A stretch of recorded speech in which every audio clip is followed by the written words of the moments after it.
Halo, selamat datang lagi di YouTube channel aku. Assalamualaikum, apa kabar kalian semua? Semoga dalam keadaan yang paling baik terus ya. Nah, kali ini aku akan membawakan sebuah kasus kriminal, yaitu tentang Sada Abe, seorang geisha yang membunuh kekasih hatinya sendiri. Kalau kalian tertarik untuk dengar cerita ini, silahkan tonton video aku sampai habis, tapi jangan lupa untuk klik tombol subscribe-nya. Sada Abe lahir pada tanggal 28 Mei 1905 di Tokyo, Jepang, dari seorang ayah bernama Shigeyoshi Abe dan ibunya sendiri bernama Katsu Abe. Nah, keluarga Abe ini sebenarnya memiliki 8 orang anak, tapi dari ke-8 orang anak ini hanya 4 yang bertahan hidup sampai dewasa. Sementara Sada Abe sendiri merupakan anak ke-7 dari 8 bersaudara. Karena saudaranya ini banyak yang meninggal, maka Sada Abe dianggap sebagai anak yang bontot dan sangat disayang oleh ibunya. Dari sumber yang aku baca ada dua hal yang mengatakan bahwa tentang keluarganya ya. Yang satu sumber mengatakan bahwa keluarganya Sada Abe ini adalah sebuah keluarga yang menengah ke atas, sementara sumber yang lain justru mengatakan sebaliknya. Tapi yang pasti adalah ayahnya Sada Abe ini adalah seorang pengrajin tatami. Tatami itu tikar tradisionalnya Jepang gitu. Di usianya yang ke-14 tahun, Sada Abe harus mengalami sebuah momen yang menyakitkan, yaitu dia diperkosa oleh teman sekelasnya. Tapi menurut sumber yang aku baca, ternyata Sada Abe ini memang seorang gadis yang centil, yang seneng banget dandan menor gitu ya, yang menarik perhatian lawan jenis hingga terjadi kejadian ini. Nah, karena merasa malu, akhirnya kedua orang tua Sada Abe ini memutuskan untuk mengirim Sada Abe ke rumah pelatihan geisha. Nah, waktu itu ya, pekerjaan geisha ini adalah pekerjaan yang legal yang diakui oleh pemerintah Jepang. Tapi setelah 5 tahun menjadi seorang geisha, Sada Abe ini mengalami penyakit sipilis yang akhirnya membuat dia berhenti sejenak menjadi seorang geisha. Tapi karena memang pekerjaannya memang legal nih ya, akhirnya Sada Abe bisa disembuhkan atau dirawat di rumah sakit melalui jaminan yang diberikan oleh pemerintah. Sampai akhirnya dia pun sembuh dari penyakit ini. Di tahun 1930-an setelah sembuh, Sada Abe ini pindah ke distrik Tobita di Osaka untuk menjadi seorang PSK. Tapi di sana ia lebih terkenal sebagai orang yang suka berbuat onar, suka mencuri uang klien dan beberapa kali berusaha untuk melarikan diri. Dan setelah 2 tahun mencoba untuk melarikan diri, akhirnya dia pun bisa pergi dari tempat tersebut. Di Januari 1933, ibu dari Sada Abe ini meninggal dan memaksanya untuk pulang kembali ke Tokyo. Nah, setelah kembali ke Tokyo, nggak berapa lama ayahnya pun meninggal. Nah, selama di Tokyo ini, dia bekerja sebagai PSK yang ilegal gitu ya, di satu tempat. Nah, dia tuh pernah terjaring sama polisi gitu ya, karena memang menjajakan diri secara ilegal. Tapi Sada Abe ini berhasil dibebaskan oleh seorang laki-laki yang ternyata memang tertarik padanya, yaitu Kinosuke Kasahara. Nah, setelah bebas pun akhirnya si Sada Abe ini menjadi wanita simpanan dari Kinosuke. Dia tuh bahkan diberikan rumah, dikasih uang bulanan gitu ya. Tapi ternyata Sada Abe ini tidak merasa puas dengan apa yang diberikan oleh Kinosuke. Dia bahkan meminta Kinosuke untuk menceraikan istrinya gitu ya. Tapi berkali-kali diminta, ternyata Kinosuke tidak mau menceraikan istrinya. Sampai akhirnya Sada Abe memutuskan untuk menyelesaikan atau putus aja deh sama laki-laki ini. Ternyata lepas dari Kinosuke Kasahara, Sada Abe ini pergi ke Nagoya. Nah, di Nagoya ini dia bekerja sebagai seorang pelayan di sebuah restoran. Nah, di tempat ini ternyata dia jatuh cinta dengan salah satu pelanggan restoran itu, yaitu Goro Omiya.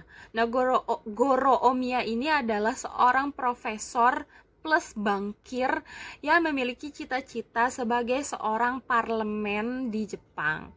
Nah, mereka bahkan sudah berhubungan dewasa. Yang mengetahui bahwa hubungan mereka ini adalah hubungan yang terlarang, mungkin akan sulit bagi Omiya untuk maju sebagai anggota parlemen. Makanya si Sada Abe ini memutuskan hubungannya dengan Goro Omiya dan kembali lagi ke Tokyo. Setelah kembali ke Tokyo, tepatnya pada tanggal 1 Februari 1936, Sada Abe kembali menjadi seorang pelayan di sebuah restoran di daerah Yoshidaya. Nah, pemilik restoran ini bernama Kishizo Ishida, berusia 42 tahun, yang memang terkenal mata keranjang. Nah, pada pertengahan bulan April nih ya, si Ishida ini mengakui bahwa dia menyukai Sada Abe, dan untuk pertama kalinya mereka melakukan hubungan dewasa. Nah, dilanjut lagi pada tanggal 23 April, mereka melakukan hal yang sama tetapi di tempat lain, yaitu di sebuah hotel di daerah Shibuya. Semenjak saat itu ternyata mereka melakukan hubungan dewasa ini selama 2 minggu berturut-turut di tempat yang berbeda-beda. Setelah 2 minggu bersama, tepatnya pada tanggal 9 Mei nih, Ishida akhirnya kembali ke istrinya. Tapi ternyata ini membuat Sada Abe terbakar api cemburu, bahkan sampai berniat membunuh Ishida. Dia jadi sudah punya niatan membunuh Ishida. Nah, pada tanggal 11 Mei 1936 nih, si Sada Abe menggadaikan sebagian pakaiannya untuk membeli pisau dapur untuk rencananya membunuh Ishida. Nah, pada tanggal 18 Mei 1936, nih Ishida sama Sada Abe ini akhirnya janjian ketemu gitu ya di satu tempat untuk sama-sama pergi ke daerah Ogu. Nah, di daerah Ogu ini mereka juga melakukan kembali hubungan dewasa. Tepatnya pukul 2 pagi nih ya, ketika Ishida tertidur pulas karena kecapean kayaknya ya. Nah, Sada Abe ini mencekik Ishida sampai Ishida pergi ke alam yang lain gitu. Nah, bahkan setelah Ishida sudah tewas pun, Sada Abe ini masih sempat tidur di samping orang yang paling dicintainya itu. Sampai akhirnya Sada Abe ini memutuskan untuk memotong alat kelamin dari Ishida dan membungkusnya dengan sampul majalah dan membawanya ke dalam tasnya.